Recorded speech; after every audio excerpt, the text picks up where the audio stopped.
कर्म बड़ा या भाग्य। एक जंगल के दोनों ओर अलग अलग राजाओं का राज था और इन जंगल में एक महात्मा रहते थे जिन्हें दोनों राजा अपना गुरु मानते थे। इस जंगल के बीचों बीच एक नदी बहती थी। अक्सर इस नदी को लेकर दोनों राजाओं के बीच झगड़ा फसाद होते रहते थे।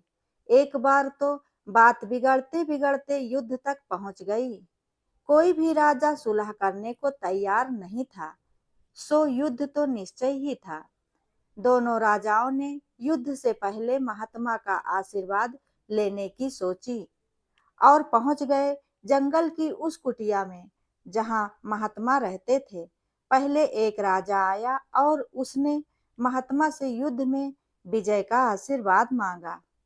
महात्मा ने कुछ देर उस राजा को निहारा और कहा कि राजन, तुम्हारे भाग्य में जीत नहीं दिखती है, आगे ईश्वर की मर्जी। यह सुनकर पहला राजा थोड़ा विचलित तो हुआ, फिर उसने सोचा कि यदि हारना ही है तो पूरी ताकत से लड़ेंगे, परंतु यूं ही हार नहीं मानेंगे, और अगर हार भी गए तो हार को भी औरों के लिए उदाहरण बना देंगे, परंतु आसानी से हार नहीं मानेंगे।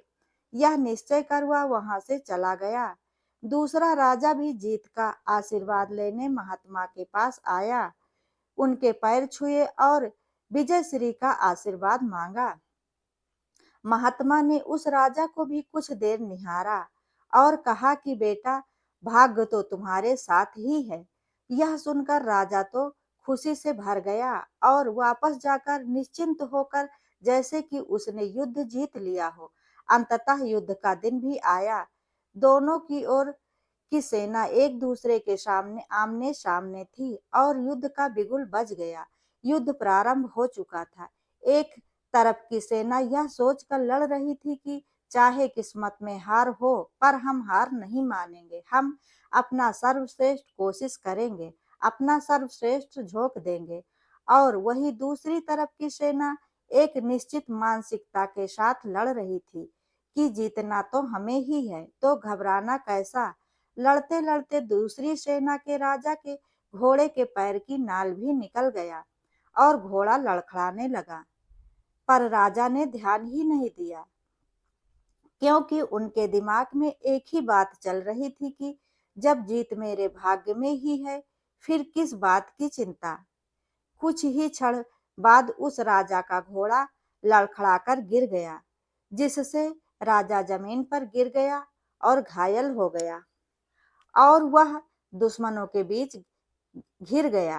पहले राजा के सैनिकों ने उसे बंधक बना लिया एवं उसे राजा के अपने राजा को सौंप दिया। युद्ध का निर्णय हो चुका था। युद्ध का परिणाम बिल्कुल महात्मा के भविष्यवाणी के उलट था। निर्णय के बाद महात्मा भी वहां पहुंच गए। अब दोनों राजाओं को बड़ी जिज्ञासा थी कि आखिर भाग्य का लिखा कैसे बदल गया। दोनों ने महात्मा से प्रश्न किया कि गुरुवर, आखिर यह कैसे संभव हुआ। महात्मा ने मुस्कुराते हुए उत्तर दिया, राजन, भाग्य नहीं बदला, वह बिल्कुल अपनी जगह सही है, पर तुम लोग बदल गए हो। उन्होंने विजेता राजा की ओर देखकर इशारा करते हुए कहा कि अब आपको ही देखो। राजा, आपने संभावित हार के बारे में सुनकर भी दिन रात एक कर दिया। सब कुछ भूलकर आप जबरदस्त तैयारी में जुट गए, यह सोचकर कि परिणाम चाहे जो भी हो, मैं हार नहीं मानूंगा। खुद हार की बात का ख्याल हर उस बात का ख्याल रखा, खुद ही हर रणनीति बनाई, जबकि पहले आपकी योजना सेनापति के युद्ध लड़ने की थी, लेकिन फिर आप स्वयं खुद युद्ध लड़ने के लिए आए। अब महात्मा ने पराजित राजा की ओर इशारा करते हुए कहा कि राजन, आपने तो युद्ध से पहले ही जीत का जश्न मनाना शुरू कर दिया था। आपने तो पहले से अपने घोड़े की नाल तक का ख्याल नहीं रखा। फिर आप इतनी बड़ी सेना को कैसे संभालते और कैसे उनको कुशल नेतृत्व देते। और हुआ वही जो होना लिखा था, भाग्य नहीं बदला, पर जिनके भाग्य में जो लिखा था उन्होंने ही अपना अपना व्यक्तित्व बदल लिया। तो भाग्य तो भला फिर भाग्य बेचारा क्या करता। दोस्तों, हमें इस कहानी से यह सीख मिलती है कि भाग्य उस लोहे की तरह वहीं खिंचा चला जाता है जहां कर्म का चुंबक हो। हम भाग्य के अधीन नहीं हैं, हम तो स्वयं भाग्य के निर्माता हैं। यह सत्य है कि भाग्य भी उन लोगों का साथ देता है जो कर्म करते हैं।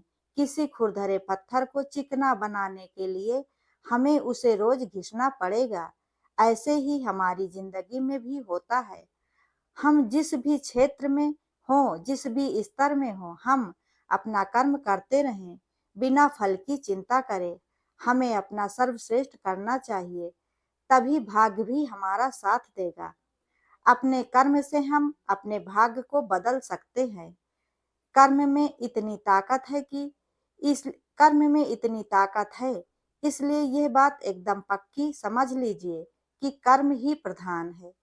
दोस्तों, अगर आप लोगों को यह वीडियो पसंद आया हो तो मेरे द्वारा सुनाई गई इस छोटी सी कहानी से अगर आप लोगों को थोड़ा सा भी लाभ मिलता है तो वीडियो को लाइक, शेयर, कमेंट जरूर करें और ऐसी ही ज्ञानवर्धक और धार्मिक जानकारियों के लिए चैनल को सब्सक्राइब करें।